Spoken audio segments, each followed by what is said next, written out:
सप्तवाणी प्रभु जीशु सकाळ 9 घंटारू मध्याह्न 3 घंटा पर्यंत क्रूस उपरे टंगा गले आउ प्राय एही 6 घंटा मध्यरे कष्ट जंत्रणारे थाई सुद्धा तांको मुखरू जो 7 थर कथा बाहरिला ताहाकू आमे सप्तवाणी बोली कहू। आउ एही सप्तवाणी साधारण कथा नुह कि साधारण मनुष्य मुखरू बाहरिबा कथा नुह। तेबे आसंत सुनिबा एही सप्तवाणी कौन वो एहार अर्थ कौन।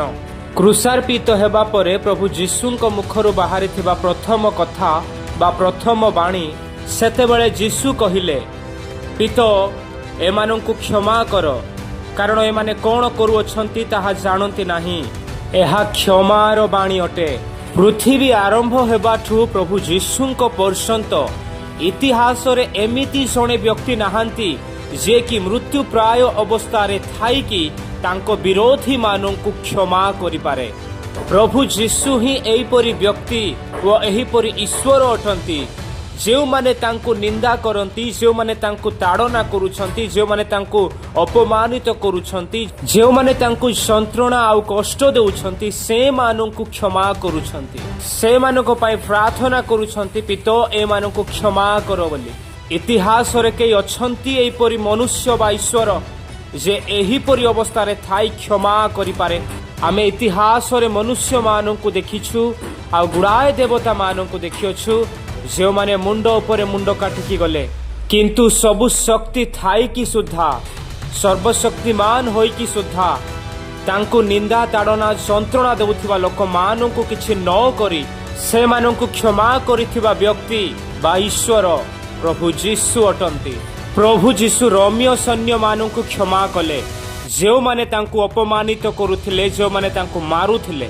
सो आज क्षमार वाणी प्रचार करिदेले हबनी, क्षमा देई पारिबा शक्ति रहिबा उचित। द्वितीय वाणी सेथिरे से ताहांकु कहिले, मु तुम्भकु सत्य कहूअछि आजि तुम्भे मोहर सहित पारदीसरे उपस्थित हेबो। एहाकु परित्राणर वाणी किंबा प्रतिज्ञार वाणी मध्ये आपण कहि पारंती। प्रभु जीशु ख्रीष्ट 2 जण चोरंक मझिरे क्रूसार्पित होय अछंती आउ से मानक मध्यरे जणे जीशुंकु अविश्वास कले आ गुड़ाए कथा कहिले किंतु आउ जणे चोर जे जीशुंकु जानी पारिले जे जीशु इनोसेंट ताहांक पाखरे किछि पाप नाय आउ से स्वयं ईश्वरंक पुत्र। तेणु से कहिले, हे जीशु आपण निज राज्य रे प्रवेश कले मते स्मरण करिवे। ताहार एही प्रार्थना सुनी प्रभु जीशु कहिले, मु तुम्भकु सत्य कहूअछि आजि तुम्भे मोहर सहित पारदीसरे उपस्थित हेबो।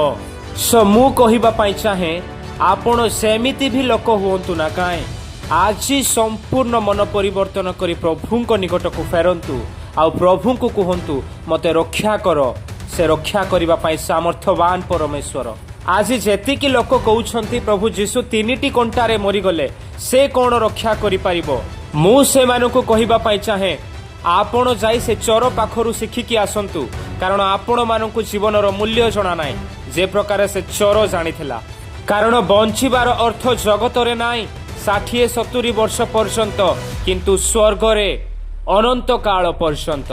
तृतीय वाणी रिलेशनशिप रो संपर्क जोड़िबार। जीशु आपणा माता ओ जो शिष्यंकु प्रेम करुथिले तांको पाखरे ठिया होइथिबा देखि मातांकु कहिले, गो नारी देखो तुम्भर पुत्र। तत्परे से सेई शिष्यंकु कहिले, देखो तुम्भर माता। जीशुंको क्यारेक्टर को टिके जानिबा पई चेष्टा करंतु जे से काहाकू भी दुख देबा पई चाहंतेनी। मु सेथि पई कहे प्रभु जीशु संपर्क जोड़ंती ब्रोकन रिलेशनशिप को से जोड़ंती ताहा ईश्वरंक सहित हो किंबा मनुष्य सहित हो प्रभु जीशु जोड़ंती। आउ एही संपर्क जोड़िबा पई से स्वर्गरु जगत को आसीथिले आउ क्रूस द्वारा शत्रुता विनाश करी तो द्वारा उभय को एक शरीर रूप गठन करी ईश्वरंक सहित मिलित करांती। आउ चतुर्थ वाणी आउ प्राय 3 घंटा समय रे जीशु उच्च स्वर रे डाकी कहिले, एली एली लामा साबक्थानी अर्थात हे मोहर ईश्वर तुम्भे मते काहे की परित्याग कल। वर्तमान प्रभु जीशु जो अवस्था रे अछंती सही अवस्था रे ईश्वर तांकु परित्याग कले किछि समय पाए କାରଣ କ'ଣ? ଈଶ୍ୱର ପାପ ଦେଖି ପାରନ୍ତି ନାହିଁ। ଆଉ ଏହି ସ୍ଥାନରେ ପ୍ରଭୁ ଯୀଶୁ ସାରା ଜଗତର ପାପକୁ ବହନ କରିଅଛନ୍ତି।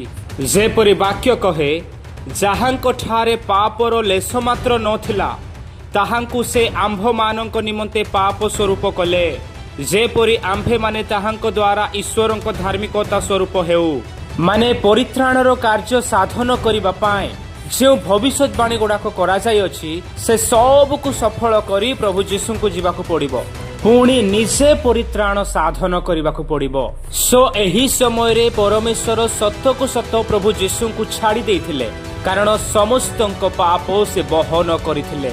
ପଞ୍ଚମ ବାଣୀ, ମୋତେ ତୃଷା ଲାଗୁଅଛି। ଆମେ ଜାଣୁ ପ୍ରଭୁ ଯୀଶୁ 100% ମନୁଷ୍ୟ ଆଉ 100% ଈଶ୍ୱର ଥିଲେ।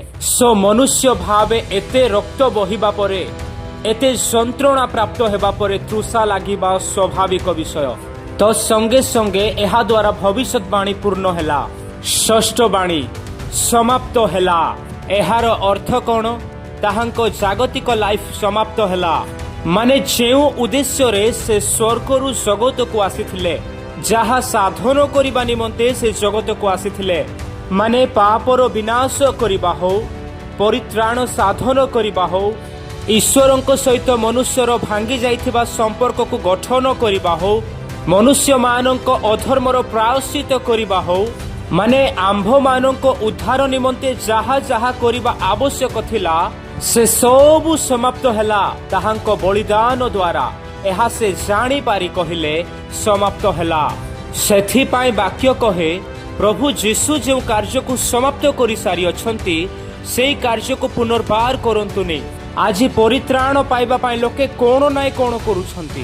ଗୋଟିଏ ମନ୍ଦିର ପରେ ଆଉ ଗୋଟିଏ ମନ୍ଦିର ଯାଉଛନ୍ତି, ଦୂର ଦୂର ସ୍ଥାନକୁ ଯାଉଛନ୍ତି। ଗୁଡ଼ାଏ ଲୋକ ତ ଏ ପର୍ଯ୍ୟନ୍ତ ବଳିଦାନ କରିକି ଚାଲିଛନ୍ତି, କିନ୍ତୁ ଏହା ଗ୍ରହଣ କରିବା ପାଇଁ ରାଜି ହୋଇପାରୁନାହାନ୍ତି ଯେ ଆଜିକି ପ୍ରାୟ 2025 ମସିହା ପୂର୍ବେ ପରିତ୍ରାଣର କାର୍ଯ୍ୟ ପ୍ରଭୁ ଯୀଶୁ ଖ୍ରୀଷ୍ଟ କ୍ରୁଶ ଉପରେ ସାଧନ କରିସାରିଛନ୍ତି। ଜାଣି ରଖନ୍ତୁ, ଯୀଶୁଙ୍କ ଛଡ଼ା ଆଉ କାହା ପାଖରେ ପରିତ୍ରାଣ ନାହିଁ। ସପ୍ତମ ବାଣୀ, ଶେଷ ବାଣୀ। ଯେପରି ଭବିଷ୍ୟତବାଣୀ କୁହାଯାଏ, ଠିକ୍ ସେହିପରି ପ୍ରଭୁ ଯୀଶୁ କହିଲେ। ଆଉ ଯୀଶୁ ଉଚ୍ଚ ସ୍ୱରରେ ଡାକି କହିଲେ, ହେ ପିତା, ତୁମ୍ଭ ହସ୍ତରେ ମୁଁ ଆପଣାର ଆତ୍ମା ସମର୍ପଣ କରୁଅଛି। ଏହା କହି ସେ ପ୍ରାଣ ତ୍ୟାଗ କଲେ। ଆଉ ଆଶ୍ଚର୍ଯ୍ୟ ବିଷୟ କ'ଣ? ମାନେ ପ୍ରଭୁ ଯୀଶୁଙ୍କ ମରଣର ସଙ୍ଗେ ସଙ୍ଗେ ଆଶ୍ଚର୍ଯ୍ୟ ବିଷୟମାନ ଘଟିଲା। ପୁଣି ଦେଖ, ମନ୍ଦିରର ବିଚ୍ଛେଦ ବସ୍ତ୍ର ଉପରୁ ତଳ ପର୍ଯ୍ୟନ୍ତ ଚିରି 2 ଖଣ୍ଡ ହେଲା।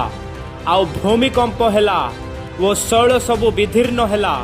ପୁଣି ସମାଧି ସମୂହ ଉନ୍ମୁକ୍ତ ହେଲା ଓ ମହାନିଦ୍ରାଗତ ଅନେକ ସାଧୁ ଲୋକଙ୍କ ଶରୀର ଉତ୍ଥାପିତ ହେଲା। ପୁଣି ତାହାଙ୍କ ଉତ୍ଥାନ ଉତ୍ତାରେ ସେମାନେ ସମାଧିରୁ ବାହାରି ପୁଣ୍ୟ ନଗରୀରେ ପ୍ରବେଶ କଲେ ଓ ଅନେକଙ୍କୁ ଦର୍ଶନ ଦେଲେ।